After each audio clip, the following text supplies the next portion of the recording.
Labarin wani saurayi da budurwarsa Maiya. To, wata rana a wani ƙauye mai nisa an taɓa yin wani saurayi wanda duk cikin wannan ƙauyen babu wanda ya kai shi iya mu'amala da mutane da kuma kyau da komai. To, shi wannan saurayi ya kasance sunansa Iro, wanda duk cikin wannan gari ƙauyen ana ji da wannan Iro, amma yana da wani hali guda ɗaya wanda shi kansa bai san yana da wannan halin ba na son mata, wanda nan da nan daga zaran ya ga mace sai ya rikice. Iya halinsa kenan, wanda ya zamanto shi bai san yana da wannan halin ba, alhalin kuma halinsa ne.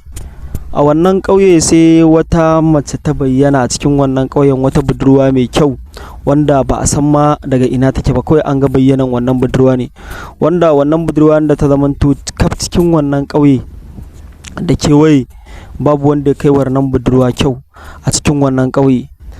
To, wannan budurwa dai ta kasance duk mazan wa'annan ƙauyen kowa yana son ta, kowa yana son wannan budurwa a cikin wa'annan mazan ƙauyen. To, Iro ma kuma har ya bayyana mata soyayyarsa da take cikin ransa a wannan budurwar.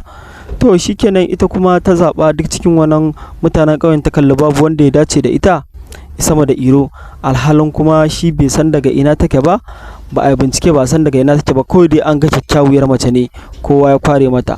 Shikenan suka ci gaba da dating da Iro, always together, suna tare ko da yaushe. Za ta ɗauki Iro za su tafi daji a je a yi soyayya, a yi komai, mutanen gari an sa musu ido, alhalin kuma kowa a garin bai san wace ce ita, bai san halinta ba. An dai kallon mace ce fara doguwa kyakkyawa, ya san kowa kin wanda ya rasa, wanda kaf ƙauyen nan ba a yi baban mace irin wannan, wanda yara da manya kowa yana santa, amma kowa tunanin da yake yi shine ba a san daga ina take ba. To amma shi Iro bai tsaya yi wannan tunanin ba, saboda already shi ya yi riga da ya yi believing da ita. In kenan suna cikin soyayyarsu, wata rana da shi da ita za su je su ƙauye, za su je kasuwa, komai suna yi tare. Soyayyar wannan yarinya ya kamu a zuciyar Iro, har yana ganin ba zai iya wannan rayuwar ba tare da ita ba. Shikenan wata rana wani dattijo a wannan ƙauyen nasu, dattijon ya kasance mutum ne mai fikira kuma mafarauci ne, wanda yake fita daji da daddare je yayi farautarsa. Magidanci ranan ya fita daji a kan ya je yayi farautar tasa, ya zo ya siyar ya samu abin da zai ci. Shikenan yana cikin tafiya a wannan dajin sai ya kalli wannan budurwa. To dai kalli wannan budurwar sai ya ankare saboda kar ta kalle shi, sai ya ɓoye. Shikenan wannan budurwa kuma tana shiga daji, shikenan kawai ya kalli ta kama wani tsuntsu tana ci, ya kalli jikinta tana cikin cin wani tsuntsu, tana yaga da jini da komai tana ci. Ya kalli duk jikinta ya fara caccanjawa, faratu sun fito, ya kalli ta zama dodanniya, ta canja ta zama kamar aljana. To shi wannan abin ya yi surprising ɗinsa, saboda ya kalli yarinyar kullum a ƙauye take, kuma gashi tana tare da Iro wanda irin soyayyar da suke yi. Shikenan sai ya dawo gida yake faɗa wa matar, sai ce amma dai kira Iro ya faɗa masa abin da ke faruwa. Safiya tana yi aika ka kira masa Iro a gida. Iro ya zo, shi yake ce masa to gashi yarinyar da kuke tare nan gaskiya kamata ka bincike ta, saboda gashi ga abin da na kalla a jeji. Shi kuma Iro saboda soyayya ta riga da ta rufe masa ido, shi bai yadda da wannan magana da ya faɗa masa ba, saboda yana kallon durin tsi babu yanda za a yi wannan yarinya ta cuce shi, kuma ya ce mata ba alhalin sun yi alkawarin shi ba zai taɓa auren wata ba a rayuwa sai ita, ba zai iya rayuwa kuma ba tare da ita ba, sun yi wannan alkawarin a junansu. To shikenan kullum za su fita jeji a je a hira, ita ba taɓa nuna masa ba, alhalin shi wannan mutumin ya faɗa masa, ya ce hankali da ita, wannan ba mutum ba ce. Shi kuma Iro gaba ɗaya bai yadda da wannan maganar da wannan bawan Allah ya faɗa ba. Shikenan ranan sun je su kasuwa suna siyayya, sun gama siyayyan kayan abinci da komai. Shikenan sun tafi jeji, tana so ta faɗa masa wata magana, amma dai ina ba zai tsorata ba, ya ce ba damuwa. Ta ce to shikenan ita za ta faɗa masa wannan magana, amma ba yanzu ba. Shi dai ya yi alkawari, ina ka ce duk rintsi duk wahala ba mu rabu ba. Ya ce tabbas na miki wannan alkawari, wanda ko da a ce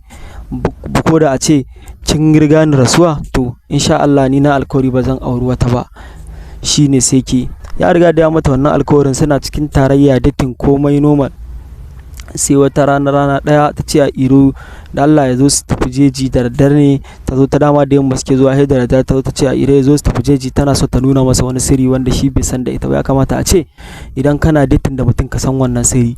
Ashe ita wannan yarinya tana lallaba Iro ne, mayya ce ba wai budurwa ba ce, asalin mayya ce, tunda dama bayyana ta yi a garin, mayya ce wanda ta takura a mutanen area su, shine ta dawo wannan area.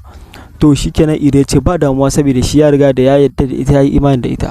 Shikenan Iro ya sa kayansa, ya saka hula, suna tafiya suna taɗin yadda rayuwarsa ta kasance ta aure.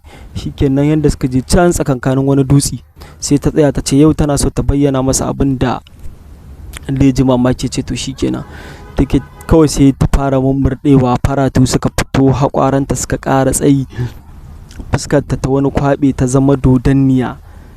Da kuma Iro kan labarta ya yanki jiki ya faɗi, ya take ce masa da kai ne ka ce ai duk abin da nake baka iya rayuwa da ni ba, don haka dama yunwa yau nake ji, bar na fara ta kanka. Iro ya tashi ya fita da gudu yana ihu, ya fita gudu yake har ya iso cikin gari. Yana gudu, mayyar nan kuma dan tsabar ita ta riga da ta sa abin a ranta, ta biyo shi har cikin wannan gari. Mutane da aka kalle ta ana ta gudu, sai Allah ya taimake shi ya fada cikin wani masallaci.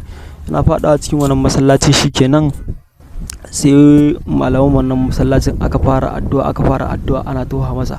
To ita dai Allah bai bata izini ta shiga cikin wannan masallaci ba, har Allah ya taimake su suka kora ta daga wannan gari. To shikenan tun daga nan Iro kuma ya daina yadda da wata yarinya ko kuma wata a wannan garin, wanda har ma ya saka a ransa ba zai aure ba. Alhalin kuma mutane dama tun a can sun faɗa masa, sun babbaye shawari akan kar kai imani da wanda baka yarda da shi ba, shine saboda hakan yana iya kawo maka matsala a rayuwa. Shikenan Iro da Allah ya taimake shi, Allah ya raba shi da wannan hedawo, kuma yana rayuwarsa cikin aminci da al'umma, ba wani fargaba, ba komai, yana rayuwa. Da Allah wannan labari da kuka ji, wanda bai mana subscribing ba da Allah ya mana subscribing, saboda da zarar mun kawo wani irin shi ko kuma wanda ya fi shi ma, za ku samu a wannan YouTube channel namu. Muna godiya.